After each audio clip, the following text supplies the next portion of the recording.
Hello বন্ধুরা, সবাইকে welcome জানাই আমাদের আজকে একটা নতুন ভিডিওতে। আজ আমি বানাচ্ছি আলু বড়ি দিয়ে মাছের ঝোল। তার জন্য আমি এই রুই মাছগুলোর মধ্যে নুন হলুদ মাখিয়ে এগুলোকে ভেজে নিয়েছি। চলো এবার তোমাদেরকে রেসিপিটা শেয়ার করছি। আমি কড়াইয়ের মধ্যে তেল দিলাম, তেলটা গরম হয়ে গেছে। এবার আমি এই কেটে রাখা আলুগুলোকে দিয়ে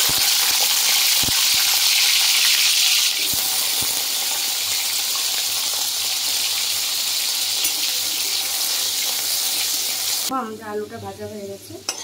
এবার আলুটাকে তুলে দিলাম। এবার আমরা বড়িগুলোকে ভাজবো।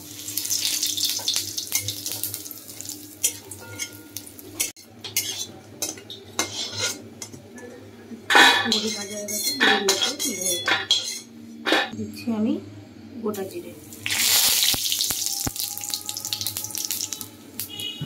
তারপর দিচ্ছি এর মধ্যে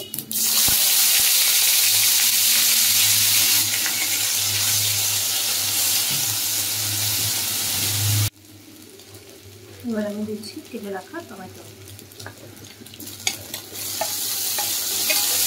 আমি এর মধ্যে টমেটোর বীজগুলোকে বের করে নিয়েছি।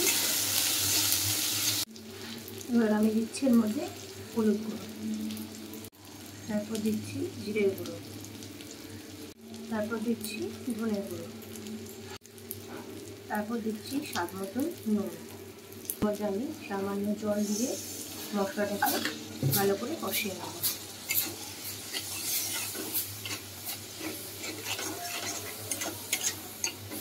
এবার আমি এর মধ্যে 3টে কাঁচা লঙ্কা দিলাম।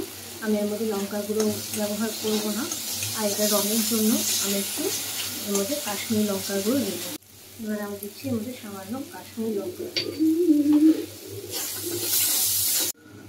এই মশলাটার মধ্যে আমি আলুগুলোও দিয়ে দিচ্ছি, যাতে আলুগুলো ভালো করে সেদ্ধ হয়ে যায়।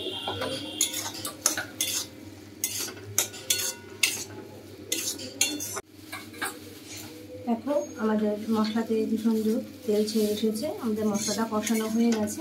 এবার আমরা এর মধ্যে দিয়ে দেবো জল।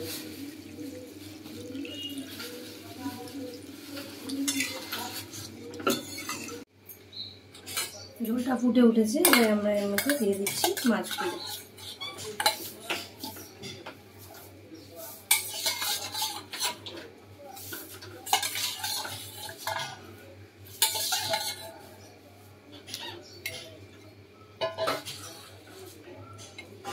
এবার আমি দিচ্ছি এর মধ্যে একটু গরম মশলা। এবার দিচ্ছি আমি ধনে পাতাটা আমি এখানে কুচি কুচি করে কেটেছি, কেটে জলে ভিজিয়ে রেখেছি।